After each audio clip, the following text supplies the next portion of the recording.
क्या रोमिल है यहाँ पे? और ही लेफ्ट? ओके, जब मैं ऐसे बोलूँ तो प्लीज, हाँ, okay, please answer whenever I ask your name.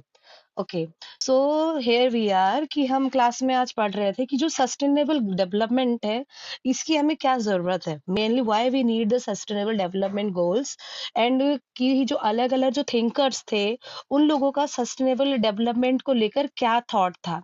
ठीक है, जैसे एडवर्ड बार्बर हो गए, ठीक है, अलग अलग जो कमीशन हो गया, जैसे कि ब्रुडलैंड कमीशन हो गया, उसका क्या मानना था सस्टेनेबल डेवलपमेंट को लेके। एक और हो गया जैसे हरमन डेले हो गया, वो क्या सोचते थे सस्टेनेबल डेवलपमेंट के ऊपर। तो आज के हम क्लास में इन सब चीजों को पढ़ेंगे कि हमें अभी सस्टेनेबल डेवलपमेंट की क्यों जरूरत है, क्या जरूरत है। जैसे कि आपने एक पिक्चर देखते होगे आजकल, मतलब दिखाई देता है, एक अर्थ बना होता है, एक तरफ हरे भरे पेड़ पौधे होते हैं, और एक तरफ क्या होता है, जंगल होता है, लाइक एक तरफ हरे भरे पेड़ पौधे और बाग बगीचा पानी टाइप होता है अर्थ का आधा पार्ट में, और अर्थ का जो आधा पार्ट होता है उसमें क्या होता है कि एकदम सूखा होता है, खाली बिल्डिंग्स होती हैं, पानी नहीं होता है, एकदम पूरा मिट्टी मिट्टी होता है ना, ऐसे करके पिक्चर्स दिखाया। तो ये पिक्चर्स हमें क्या शो करती है, ये पिक्चर्स एक तरफ से हमें ये बताती है कि अगर हमने जो हमारे पास जो रिसोर्सेस है, उनका अगर हमने सस्टेनेबल तरीके से अगर यूज नहीं किया ना, तो फिर आने वाले टाइम पे वो सारे रिसोर्सेस क्या हो जाएंगे, खत्म हो जाएंगे। यानी कि अभी तो हम अपने आसपास हरियाली देख रहे हैं, लेकिन अगर हमने उन हरियाली का, उन रिसोर्सेस का अगर सही से कंजर्वेशन नहीं किया, उनका सही से यूज नहीं किया, है ना, सही तरीके से प्रोटेक्ट करके, तो फिर हो सकता है कि आने वाले टाइम्स में हमें वो कुछ भी ना मिले। ठीक है, तो इसीलिए हम इन सब चीजों के बारे में स्टडी करते हैं, सस्टेनेबल डेवलपमेंट गोल्स के बारे में। तो चलिए आगे बढ़ते हैं। तो ये जो ब्रुडलैंड कमीशन था, ये क्या कहता था कि हमें अपने एनवायरनमेंट का क्या करना चाहिए, प्रोटेक्ट करना चाहिए, ताकि जो हमारी फ्यूचर की जनरेशन है, वो भी इन सब चीजों का यूज कर सके, क्योंकि ये क्या है, हमारी जिम्मेदारी है, ये हमारी ऑब्लिगेशन है कि हम अपने एनवायरनमेंट को प्रोटेक्ट करके रखें for the future generation, and this is called the sustainable development. ठीक है, sustainable developments provide better potential average quality of life to all future generations. ठीक है, तो जो सस्टेनेबल डेवलपमेंट है, इसी की वजह से जो हमारी फ्यूचर जनरेशन है, उसको एक बेटर क्वालिटी ऑफ लाइफ मिलती है। अब मान लीजिए, जैसे कि पहले क्या था, हम लोगों के जो दादा परदादा लोग थे, वो चीजों को ना बहुत ही सस्टेनेबल तरीके से यूज करते थे, राइट। वो लोग अगर उनकी अर्निंग जितनी भी होती थी ना, अगर मान लो 100 रुपए कमाते थे, तो वो 100 रुपए में से 40 रुपए सेव करते थे, भले ही वो 60 रुपए वो घर खर्च में कर देते हो। लेकिन जो अभी की जो जनरेशन है ना, उनका क्या है, वो अगर अर्न 100 रुपए करेंगे, तो वो खर्चे 150 रुपए करेंगे। एक जो अभी की जनरेशन है, वो कैसी है, मोर एक्सपेंसिव बन चुकी है, मतलब वो ज्यादा खर्चे करना, वो सस्टेनेबल चीजों को भूल चुकी है कि हमें चीजों को सस्टेनेबल तरीके से यूज करना चाहिए, है ना। इसीलिए आजकल के लोगों में सेविंग्स की भी आदत नहीं है, वो चीजों को भी ओवर यूज करते हैं। ठीक है, तो ये सारी चीजों से हमें कैसे बचना है, कैसे करके जो इकोनॉमिक्स में ये जो पूंजी यानी कि कैपिटलिस्ट लोगों के वजह से कैसे लोगों का माइंडसेट चेंज हुआ है। पहले लोग कैसे 2 जोड़ी कपड़े, यानी कि मान लो किसी के पास अगर मैक्सिमम 5 जोड़ी कपड़े, तो उसमें भी वो बहुत सेटिस्फाइड तरीके से अपना जीते थे। लेकिन आजकल कपड़ा क्या बन गया है, एक फैशन ट्रेंड बन गया है कि भाई, हमने अगर किसी एक फंक्शन में ये कपड़ा पहना, तो अगले फंक्शन में नहीं पहनेंगे। तो ये सस्टेनेबल तरीका नहीं है लाइफ को जीने का। तो हमको इकोनॉमिक्स के थ्रू ये सीखना है, ये समझना है, अपना माइंडसेट को चेंज करना है कि कैसे हम अपने आप को एक सस्टेनेबल ह्यूमन बीइंग बनाएं। इसीलिए हमको सस्टेनेबल डेवलपमेंट के बारे में पढ़ना है। Conservation and promotion of natural resources. ठीक है, प्रेजेंट जनरेशन का क्या काम है, सस्टेनेबल डेवलपमेंट को कैसे कर सकता है। पहला पॉइंट तो यही है, conservation and promotion of natural resources. यानी कि हमें कंजर्वेशन मतलब क्या होता है, बचाना। ठीक है, प्रमोशन मतलब बढ़ाना। हमें जैसे जो हमारे पेड़ पौधे हैं, उनको हमें बचाना चाहिए। दूसरा, उनका प्रमोशन करना चाहिए। प्रमोशन यानी कि हमें उन्हें लगाना चाहिए, हमें कोशिश करनी चाहिए कि हम पौधे लगाएं। एटलीस्ट अगर हम नहीं भी लगा पा रहे, तो अगर हमारे पास अगर पानी एक्स्ट्रा, जैसे हम स्कूल से आ रहे हैं, हमारे बॉटल में एक्स्ट्रा पानी है, तो हम उसमें डालें। तो ये भी क्या हो एक तरफ से अपने नेचुरल रिसोर्स को प्रमोट करना हो गया। या फिर जब हम ब्रश कर रहे हैं, हमें पानी की ज़रूरत नहीं है तो हम नल बंद कर दें। यानी कि हमें लाइट की ज़रूरत नहीं है, फिर भी घर में लाइट जल रही है तो लाइट बंद कर दें। तो ये सारी क्या है conservation and promotion of natural resources, ठीक है? उसके बाद हमारा दूसरा टॉपिक है preservation of the regenerative capacity of the world's natural ecological system. यानी कि प्रिजर्व करना, जैसे कि आपने रामसर साइट सुना होगा। रामसर साइट क्या होता है? वेटलैंड्स होते हैं। वेटलैंड्स की जो एक तरफ से दलदल टाइप की जमीन होती है। वेटलैंड्स क्या करती है, जैसे कि मान लो आसपास जब भी बारिश होती है ना, तो बारिश का जितना भी पानी होता है वो जाके उस दलदल में चला जाता है, ठीक है? और वो दलदल से वो सीधा जो ग्राउंड वाटर होता है, ग्राउंड वाटर में वो पानी चला जाता है। तो इससे क्या होता है, जो अर्थ की जो वाटर साइकिल होती है वो अच्छे से फुलफिल होती है, ग्राउंड वाटर लेवल भी बढ़ता है और जो स्केर्सिटी ऑफ वाटर होती है वो भी कम होती है। तो हमें क्या करना है, जो हमारी जो साइट्स होगी, रामसर साइट्स होगी, वेटलैंड्स हो गई, उनको हमें क्या करना है, प्रिजर्व करके रखना है, उनको बचाना है, ठीक है? और उनको रीजेनरेटिव कैपेसिटी उनकी बढ़ानी है। बहुत सारे वेटलैंड्स में आजकल क्या होता है, जैसे जिस पे सरकार ध्यान नहीं देती, लोग क्या करते हैं, वहां पर मिट्टी वगैरह बदरपुर मिट्टी और ये सब डलवा कर वहां पे लोग घर बनाने लग जाते हैं, घर बना के रहने लगते हैं। इसकी वजह से क्या होता है, वो जो एक जगह थी जो कि पानी को सोख सकती थी, पानी से ग्राउंड वाटर का लेवल बढ़ा सकती थी, अब वो नहीं बढ़ा सकती। इससे क्या होगा, ग्राउंड वाटर और ज्यादा नीचे चली जाएगी। तो ये क्या है, हमें इन सब चीजों से अपने अर्थ को बचाना है, ठीक है? तो ये प्रिजर्वेशन एंड रिजर्वेशन कैपेसिटी आपको समझ में आ गई होगी कि कैसे हमें अपनी इकोलॉजिकल सिस्टम को बनाए रखना है। इकोलॉजिकल सिस्टम यानी कि एक साइकिल बना के रखना है पारिस्थिति में, ठीक है? चाहे वो वाटर साइकिल हो, चाहे वो एक अच्छा बैलेंस बना के रखना। Avoiding the imposition of added cost और risk on the future generation. जैसे कि देखो हमें क्या अवॉइड करना है। अब जैसे कि मान लो हमने बहुत ज्यादा मतलब पेट्रोल का यूज कर लिया, या हमने बहुत ज्यादा कोल्स का यूज कर लिया। तो देखो पेट्रोल और कोल्स एक लिमिटेड अमाउंट में ही हमारे अर्थ में है। अगर हम इनका ओवर यूज करेंगे तो जो हमारी आने वाली जो जनरेशन है ना, वो कभी भी पेट्रोल किसे कहते हैं वो नहीं जान पाएगी, कोल किसे कहता है वो नहीं समझ पाएगी। तो इसीलिए हमें कोशिश करनी चाहिए कि अगर कोई ऐसा रिसोर्स है जो कि जल्दी फिनिश हो सकता है, तो हमें उसका मिनिमाइज यूज करना चाहिए, ताकि जो हमारी फ्यूचर जनरेशन है वो भी उसका यूज कर सके, ठीक है? अगला हमारा कॉन्सेप्ट क्या है, concept of sustainable development by Herman Daly. ठीक है, कि जो हरमन डेले है उसके हिसाब से सस्टेनेबल डेवलपमेंट क्या है। अ लीडिंग एनवायरमेंटल इकोनॉमिस्ट, ये कौन थे हमारे, एक एनवायरमेंटल इकोनॉमिस्ट। इकोनॉमिस्ट किसे कहते हैं, जो कि इकोनॉमी का ऊपर रिसर्च करता है कि इकोनॉमी कैसे चलता है, इन्फ्लेशन, आप मुद्रास्फीति, इकोनॉमी में क्या करने से वो उसकी ग्रोथ होगी, इन सब चीजों के ऊपर वो स्टडी करते हैं। और जो एनवायरमेंटल इकोनॉमिस्ट होते हैं, उनका काम क्या होता है कि कैसे कोई किसी जगह का एनवायरनमेंट उस जगह की इकोनॉमी को अफेक्ट करता है, वो उसके ऊपर स्टडी करते हैं, ठीक है? तो ये जो हार्मन डेले हैं, ये एक एनवायरमेंटल इकोनॉमिस्ट है। To achieve sustainable development the following needs to be done. हमें सस्टेनेबल डेवलपमेंट को पाने के लिए ये कुछ 5 पॉइंट्स हैं जो कि हमें याद रखने हैं। ये जो 5 पॉइंट्स है ये हमारे यूपीएससी के पॉइंट ऑफ व्यू से भी बहुत इंपॉर्टेंट है, प्लस ये हमारे जो डेली लाइफ है उससे भी बहुत इंपॉर्टेंट है, और क्लास 12th के लिए तो है ही, ठीक है? लिमिट, पहला पॉइंट याद रखना है आपको, limiting the human population to a level within the carrying capacity of the environment। एक चीज आपने नोटिस किया होगा, जब किसी भी चीज की पॉपुलेशन बढ़ती है ना, तो फिर वो जो प्रकृति होती है, जो नेचर होता है ना, वो अपने आप में ही कुछ ऐसा करता है कि वो जो पॉपुलेशन वो क्या हो जाए, कम हो जाए। वो हद से ज्यादा अपने पास कोई भी चीज नहीं रख सकती। जो नेचर है उसका काम ही है। जैसे कि आप देखते हो ना, बाढ़ आता है, चक्रवात आता है, साइक्लोन्स आते हैं। तो ये सब क्यों आते हैं? क्योंकि इनका काम ही है कि जो ह्यूमन पॉपुलेशन है और कोई भी चीज जो एक्स्ट्रा है उसको क्या करना, लिमिट करना। फॉर एग्जाम्पल एक चीज मान लो, हमने ज्यादातर एक न्यूज में सुनते हैं कि कई बार क्या होता है, जो नील गाय होती है, राइट, नील गाय क्या करती है, किसानों के जो फसल होते हैं उसे खराब कर देती है। जब नील गायों की संख्या बढ़ जाती है, तो बहुत सारी जो राज्य सरकार होती है, जो स्टेट गवर्नमेंट होती है, वो बोल देती है कि ठीक है आप इनको मार सकते हो। क्यों मार सकते हो भाई? क्योंकि उनकी पॉपुलेशन क्या हो गई है? ओवर पॉपुलेशन हो गई है। और वो ओवर पॉपुलेशन क्या कर रही है? उनके फसलों को खराब कर रही है, किसानों के फसलों को।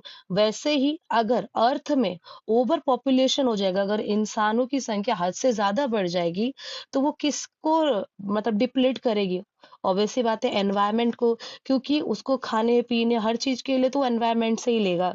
तो इसीलिए हमें क्या करना है, अपने पॉपुलेशन को एक लेवल तक ही लेके रखना है, उससे ज़्यादा नहीं बढ़ाना है, ठीक है? जितना ज़्यादा पॉपुलेशन बढ़ेगा, उतना ज़्यादा एनवायरनमेंट के ऊपर क्या बढ़ेगा, डो एक तरफ से ज़िम्मेदारी बढ़ जाएगी कि इनकी भी नीड्स पूरी करो।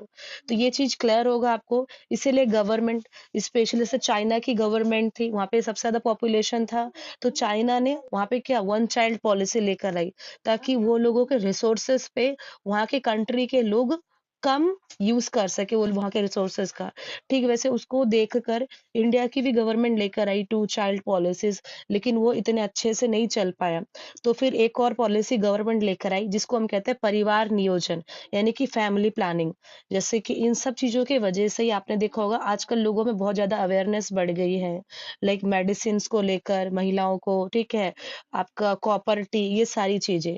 तो ये सब किस टॉपिक से जुड़ा हुआ है हमारा? लिमिटिंग ह्यूमन पॉपुलेशन, ठीक है? तो ये जो हमारा जो एक है हमारा जो इंडिया में जो भी चल रहा है या फिर वर्ल्ड में जो भी चल रहा है, ये सब चीज़ें आपस में कनेक्टेड होते हैं। जैसे कि अभी जो पॉपुलेशन वाला टॉपिक है, इंडिया में आप देखते होंगे बहुत ज़्यादा परिवार नियोजन ये सब चल रहा है। क्यों चल रहा है? बस पॉपुलेशन को कंट्रोल करने के लिए। पॉपुलेशन को हमें क्यों कंट्रोल करना है? क्योंकि हमें एनवायरनमेंट को बचाना है। एनवायरनमेंट को हमें क्यों बचाना है? क्योंकि हमें सस्टेनेबल डेवलपमेंट गोल्स पूरा करना है। ठीक है? इतना क्लियर है आप सबको? अगला जो हमारा सेकंड टॉपिक है, technological progress should be input efficient and not input consuming. जो हमारा जो टेक्नोलॉजिकल प्रोग्रेस है ना, वो अच्छा होना चाहिए, ठीक है? उससे हम लोगों को ज़्यादा से ज़्यादा फ़ायदा होना चाहिए। टेक्नोलॉजिकल प्रोग्रेस ऐसा नहीं होना चाहिए कि हम उसमें और ज़्यादा कंज़्यूम कर रहे हैं। मतलब हमें ऐसे टेक्नोलॉजी का इस्तेमाल करना चाहिए, जिससे कि हम कम चीज़ों का यूज़ करके ज़्यादा प्रॉफ़िट ले सकें। जैसे कि फ़ॉर एग्ज़ाम्पल आप ये ले लो जो आजकल जो नया बोर्ड निकला है टेक्नोलॉजी में, जो बोर्ड में क्या होता है, वो मार्कर इलेक्ट्रिक बोर्ड में क्या है, हमको चॉक यूज़ नहीं करना, नहीं करना, राइट? ओनली हम एक बिजली के करंट से ही हम उसको यूज कर सकते हैं। उसमें आप कितना मर्जी पीपीटी दिखा लो, कुछ भी कर लो, राइट? उसमें आप कितने भी पेजेस शो कर सकते हो। ठीक वैसे ही जो आपका पीपीटी, पीडीएफ ये सब भी क्या है, एक टेक्नोलॉजी का ही पार्ट है।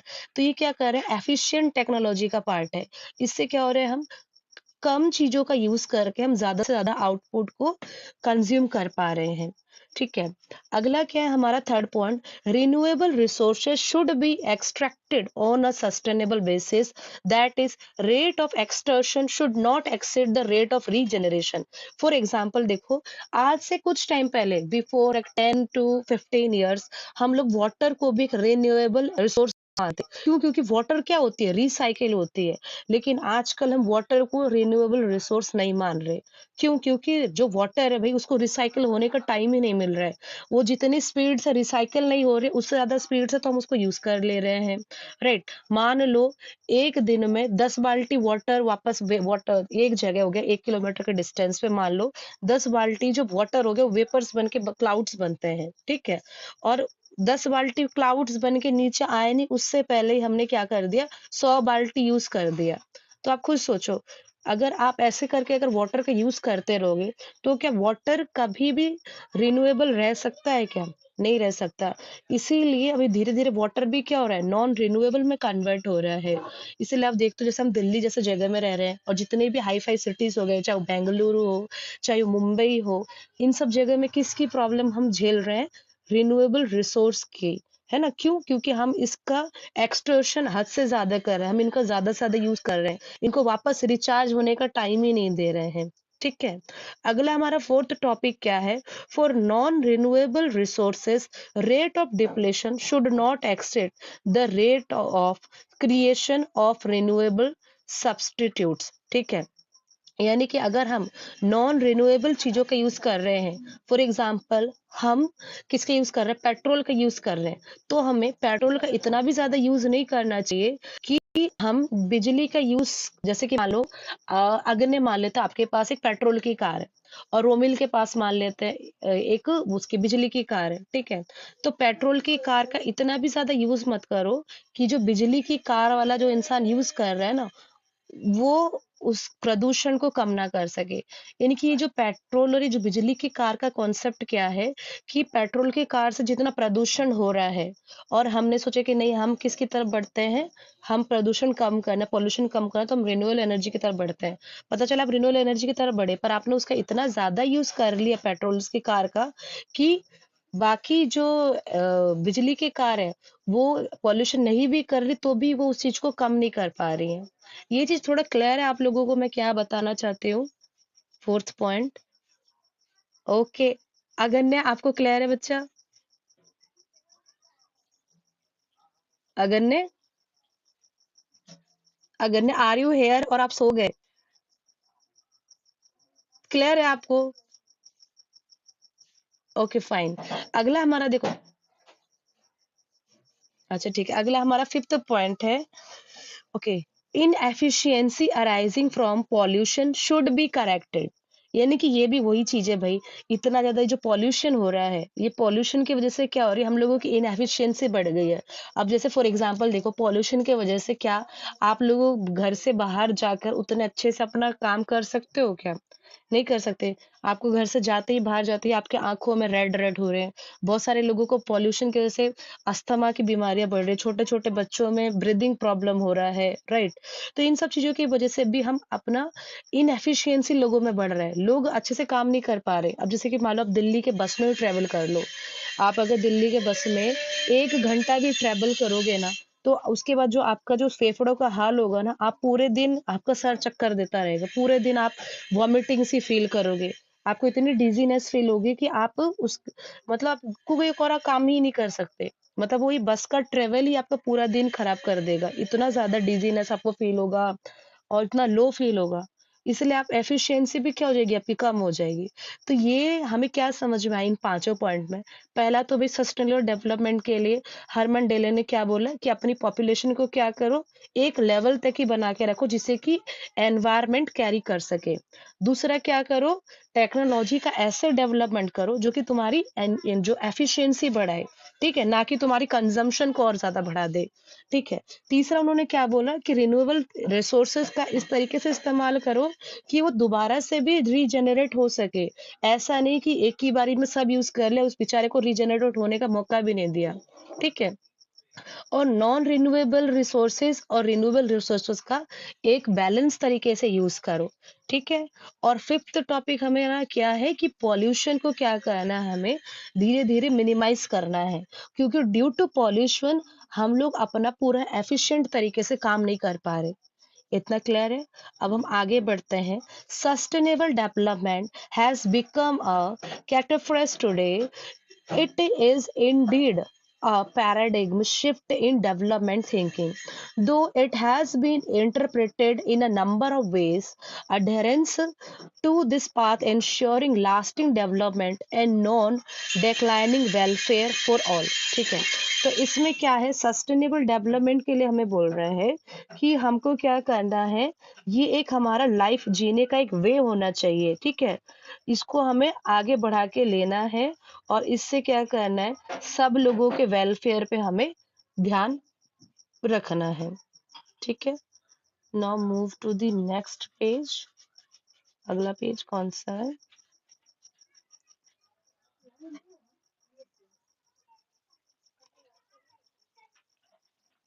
Okay, so let's come to the did you know. Okay, तो डिड यू नो में क्या है, एडवांटेजेस ऑफ सस्टेनेबल डेवलपमेंट, कि हमारा जो सस्टेनेबल डेवलपमेंट है उसका क्या एडवांटेजेस है। पहला तो यही है भाई कि मिनिमाइज करना एनवायरमेंटल की प्रॉब्लम को।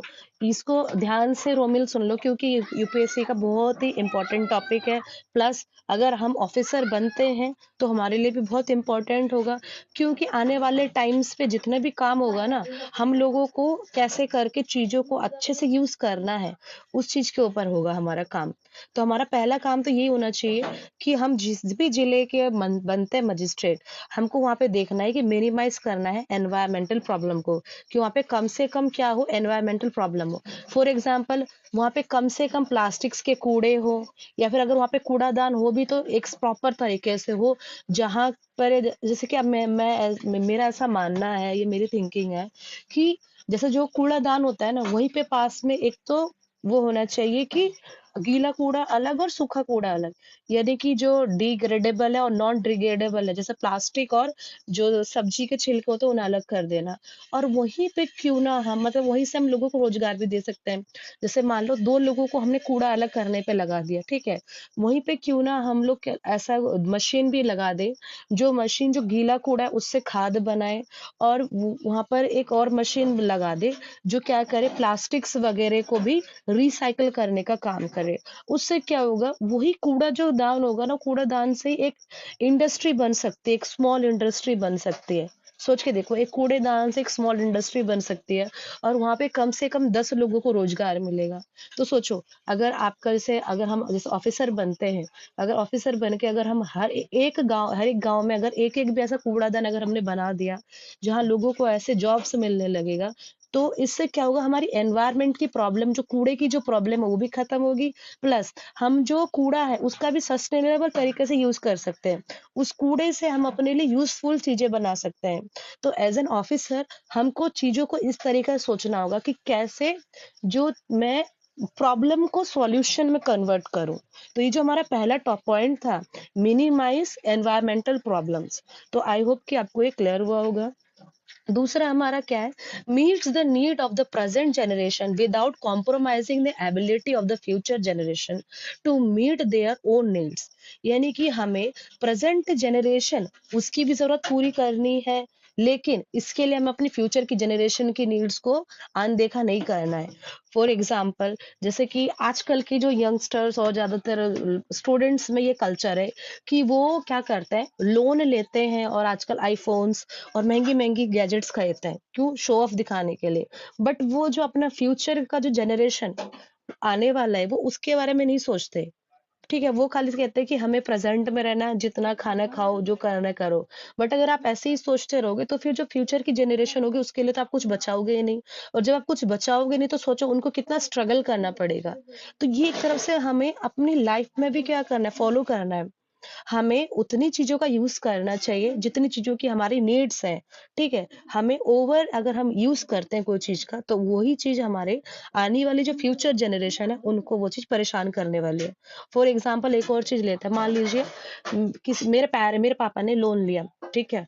लोन लेके उन्होंने उस चीज़ का इन्वेस्टमेंट नहीं किया, उस चीज़ को उन्होंने ऐसे ही खर्चा कर दिया। तो वो जो लोन का जो पैसा है, वो आने वाले टाइम पे कौन चुकाएगा? अगर मेरे पापा नहीं चुका पाएँगे तो? हम ही चुकाएँगे। वैसे ही इस अर्थ के जो रिसोर्सेस हो गए, वो भी एक तरफ से मान के क्या चलो, एक हमारे लिए लोन है। हमें इसको क्या करना है, रिस्पॉन्सिबल तरीके से यूज करना है, ताकि जो हमारी आने वाली जनरेशन है, उसको भी वो उसका फायदा मिल सके। अगर हम अपने रिसोर्सेस का केयरफुली अच्छे तरीके से यूज करेंगे, तो हम इस चीज को अपने फ्यूचर जनरेशन तक भी ट्रांसफर कर सकते हैं। अगला जो हमारा थर्ड पॉइंट है, provides a better potential average quality of life to all future generation. तो ये हमारी जिम्मेदारी बनती है कि एक अच्छी क्वालिटी वाली लाइफ दे अपनी फ्यूचर जनरेशन को, जैसे कि अच्छे तरीके से चीजों का यूज करके, माइंडफुल तरीके से। Increasing material standard of living of the poor of grassroots level, that is increased income, educational services, healthcare, sanitation, water supply। तो ये जो टॉपिक्स आप देख रहे हो, ये बेसिकली किसका काम होता है, जो रजिस्टर्ड उसी का काम होता है कि वो अपने जिले में, ठीक, लोगों को सही से लोगों के रोजगार पे ध्यान दे कि उसके जिले में ज्यादातर लोगों को रोजगार मिले, ठीक है, कोई बेरोजगार ना हो, सभी को एजुकेशन मिले, ठीक है, उनका हेल्थ केयर अच्छा रहे, वहाँ पे साफ सफाई रहे, वाटर सप्लाई अच्छे तरीके से होते रहे, ठीक है, जिसको हम एसडीएम कहते हैं। Okay, decreasing the absolute poverty of the poor by providing lasting and secure livelihoods that minimize resource depletions, environmental degradation and social instability। यानी कि हमें क्या करना है, जो पॉवर्टी को हम कैसे कम कर सकते हैं, लोगों की लाइवलीहुड जो ज़रूरत है उसको थोड़ा-थोड़ा करके बढ़ाना, ठीक है? और एनवायरमेंटल में जो डिग्रेडेशन उसको कम करना। सोशल इंस्टेबिलिटी मतलब क्या हो गया? समाज में जो असमानता है उसको क्या करना है हमें कम करना है। इन सब तरीके से हम क्या कर सकते हैं पॉवर्टी को कम कर सकते हैं। Preservation of the regenerative capacity of the world's natural ecological system and the conservation and promotion of the natural resources।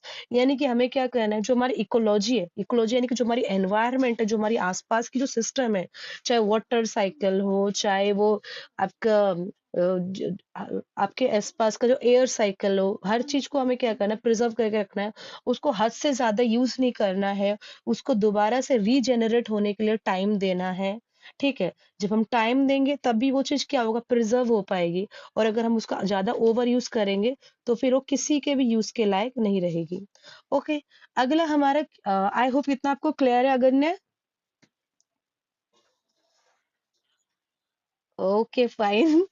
Romil, how is the जोश?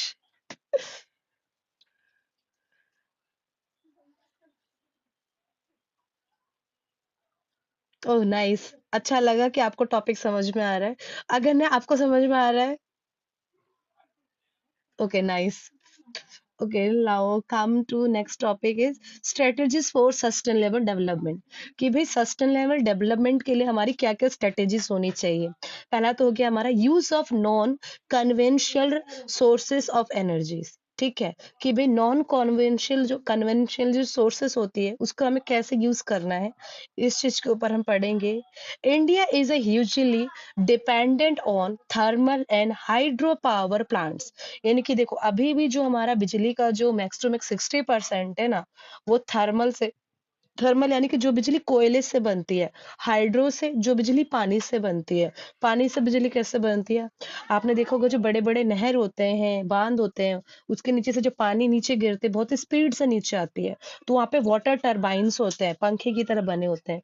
जब उनके ऊपर स्पीड से पानी गिरती है और वो जब घूमते हैं, तो उससे क्या बिजली जनरेट होती है। थर्मल में कोयले से कोयले को जलाकर बिजली जनरेट की जाती है। तो अभी भी जो हमारा 60% है वो हम किससे लेते हैं नॉन कन्वेंशनल रिसोर्स पे डिपेंड है, ठीक है, पावर्स के लिए। Both of these have adverse environmental impacts. और इन दोनों का ही एनवायरमेंटल में क्या है, एक तरफ से एडवर्स इफेक्ट है। हाइड्रो का थोड़ा कम है बट थर्मल का ज्यादा है, ठीक है। हाइड्रो का क्यों मतलब एक तरह से एनवायरनमेंट में नेगेटिव इम्पैक्ट है, क्योंकि कई कई बार क्या होता है ना फॉर दी मतलब बिजली बनाने के लिए हम लोग क्या करते हैं, ऐसे बड़े बड़े डैम्स वगैरह ये सब बनाते हैं। तो इसकी वजह से हमें बहुत सारा फॉरेस्ट एरिया काटना होता है, ठीक है। और हमें जो रिवर का जो फ्लो होता है उसको चेंज करना होता है। उसकी वजह से जो वहाँ का जो इकोसिस्टम होता है और वहाँ पे जो पहले से जो लोग रह रहे होते हैं उन लोगों को लाइफ को वो बहुत ज्यादा वो इम्पैक्ट करता है, ठीक है। Thermal power plants emit large quantities of carbon dioxide, which is greenhouse gas। हमने पढ़ा था ग्रीन हाउस गैस के बारे में कि ये ऐसी गैस होती है जो ग्लोबल वार्मिंग को बढ़ाती है। यानी कि जो पृथ्वी के तापमान को बढ़ाते हैं उसको हम क्या कहते हैं ग्रीन हाउस गैस। तो ग्रीन हाउस गैस कौन सी है, हमारी कार्बन डाइऑक्साइड एक ग्रीन हाउस गैस का पार्ट है, ठीक है। और जो थर्मल प्लांट्स है जब हम कोयले को जब ज्यादा जलाते हैं यूज करते हैं तो उससे क्या जनरेट होती है greenhouse gas carbon dioxide. It also produce a fly ash which is not used properly. ठीक है, जो फ्लाई ऐश क्या होते हैं जैसे कि आपने देखा होगा, आप कभी अगर सर्दियों में अगर आग वाग जलाए होगे तो आपने एक चीज नोटिस किया होगा, जब आग जल रही होती है तो कुछ ऊपर काला उठता है ना, ऐसे लाइन लाइन से काला काला सा जो धुआं के साथ उठता है, उसको हम क्या कहते हैं फ्लाई ऐश कहते हैं। ये फ्लाई ऐश क्या होते हैं, बहुत छोटे छोटे पार्टिकल्स होते हैं जो कि जब हम सांस लेते हैं तो सांस के थ्रू हमारे लंग्स में जाते हैं और ये हमारी बॉडी को बहुत ज्यादा इफेक्ट करते हैं, ठीक है। और आज हाँ याद आया, मैंने एक फ्लाई ऐश के ऊपर पढ़ा था रिसेंट में कि जो जैसे कोयले वाले जो इंडस्ट्रीज के लोग हो गए, ये फ्लाई ऐश का अगर सही से यूज करे तो ये फ्लाई ऐश से ईंटें बना सकते हैं और वो बहुत ही मजबूत ईंटें होते हैं, बहुत लो कॉस्ट पे ईंटें होते हैं। लेकिन उन लोगों ने अभी तक इनका इतना अच्छे से यूज करना नहीं सीखा है, ठीक है। तो ये एक तो ये हो गई। तो फ्लाई ऐश के वजह से कार्बन डाइऑक्साइड की वजह से क्या होता है हमारा जो पॉल्यूशन होता है वो बढ़ जाता है, ठीक है। और जो फ्लाई ऐश है हो सकता है वो उड़कर फिर पानी में चली जाए, है ना? आप देखते हो ना, अगर आपके आस-पास अगर धुआँ हो, गंदगी हो, धूल-मिट्टी उड़ रही हो, अगर कहीं आस-पास पानी रखा होगा, तो आप एक चीज़ नोटिस करोगे, वो पानी के ऊपर क्या होता है, तैरने लगता है ना? पानी के ऊपर जाके वो जम जाता है। तो इन सब चीज़ों की वजह से क्या हो रहा है, वाटर बॉडीज़ भी क्या हो रही है, पॉल्यूशन हो रही है। Land and other components of the environment, वो आखिरकार जो वो एशेज़ है, वो जाके किधर बैठेंगी? या तो ज़मीन के ऊपर बैठेंगी, या फिर वो किसी वाटर के उधर होंगी, तो फिर वाटर भी खराब हो रहे हैं, साथ ही साथ जो हमारा लैंड हो रहा है वो भी क्या हो रहा है, डिग्रेड हो रहा है। उसके साथ-साथ हमारा एनवायरनमेंट भी खराब हो रहा है। ये चीज़ क्लियर है। Hydro electrical project in sorry indeed forest and interference with the natural flow of the water in catchment areas and the river basins. If we continue to depend upon the conventional resources, non-renewable resources, ठीक है, like coal or petroleum products, we may end up with the higher levels of pollution and unsustainable environment. तो मैंने आपको hydro electric power का ही बता दिया कि कैसे इसमें फॉरेस्ट एरियाज को कट किया जाता है, प्लस कैसे यहाँ पे वाटर के मतलब जो वाटर का जो फ्लो होता है उसको भी चेंज किया जाता है।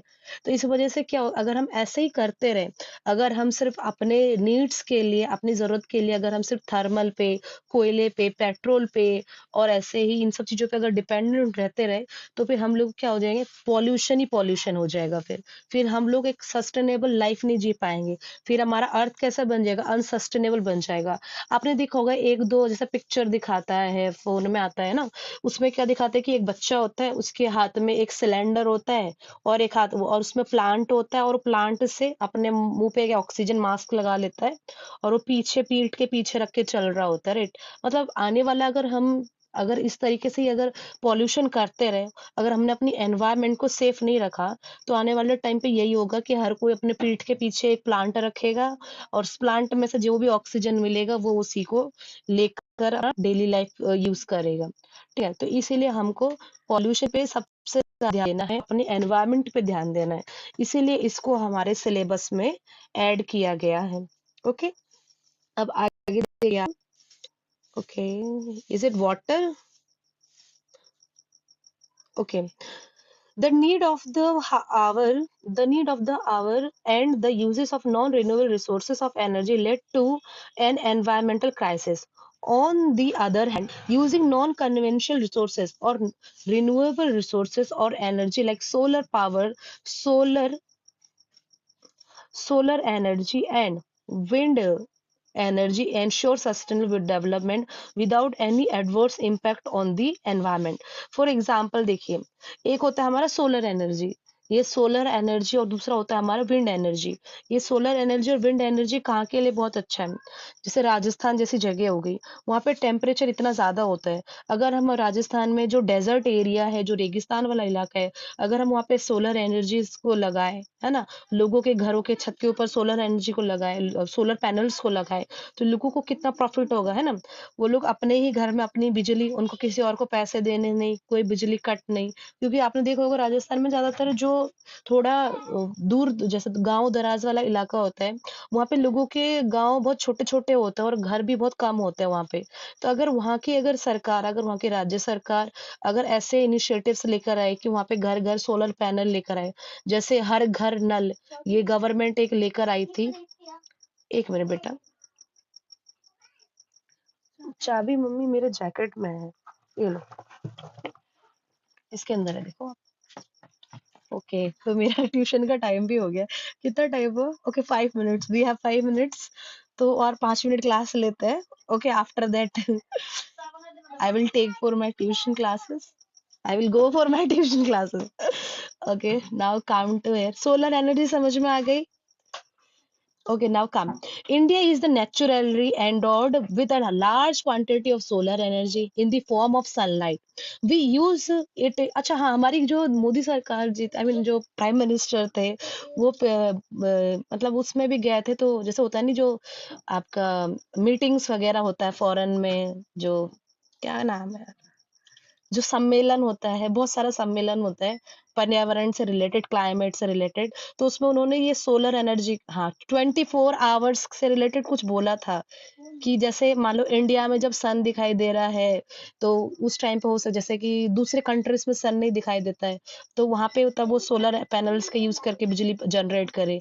यानी कि उन्होंने बोला था कि 100% हम सोलर एनर्जी का यूज़ करें बिजली के लिए। वो एक ऐसा इनिशिएटिव लेकर आए थे। तो ये तो उनका इंटरनेशनल लेवल पे था। वो तो हमारी जो अभी की जो सरकार है, उनकी क्या है मानसिकता, लाइक उनकी वो है ना, हर घर जल, ठीक है? हर किसी को एटलीस्ट घर मिले, घर का अधिकार हो।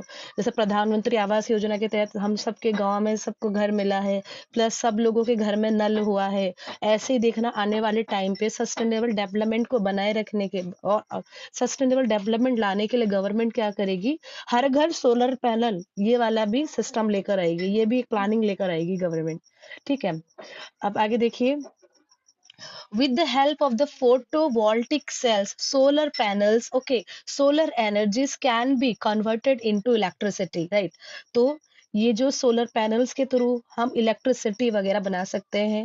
ओके, अगला है हमारा photovoltaic cells use special kind of materials to capture solar energies and then convert the energy into electricity. यानी कि जो फोटोवोल्टिक सेल्स होती है, जो हमारे सोलर पैनल्स होते हैं, उसमें कुछ ऐसे मटेरियल्स होते हैं जिनका काम क्या होता है, सनलाइट को कैप्चर करना और सनलाइट को किस में कन्वर्ट कर देना, इलेक्ट्रिसिटी में। ओके, तो इसके एडवांटेजेस क्या है, इसके एडवांटेजेस है, this technology is extremely useful for the remote areas and for the places where supply of power through grid or the power lines is either not possible or proves very costly. For example, जैसे कि हमने एक example दिया था राजस्थान का।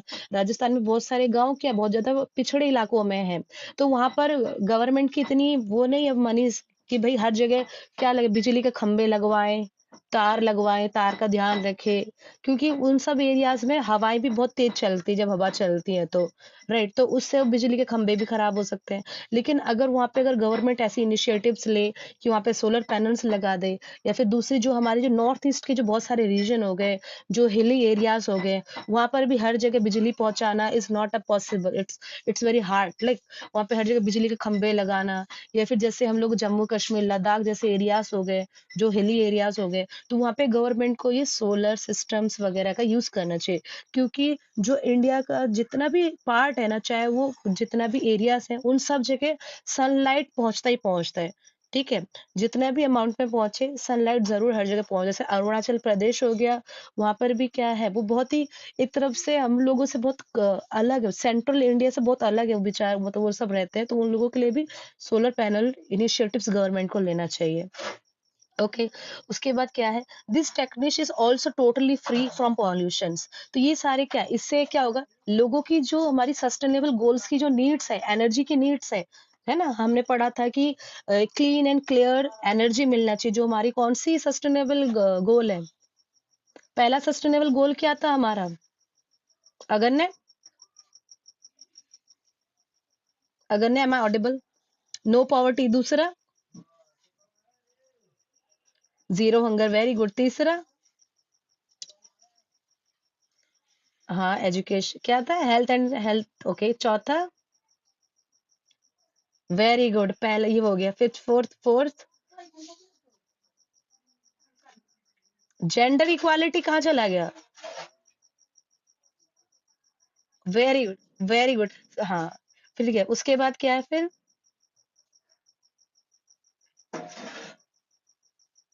क्या है, भूल गए क्या आप?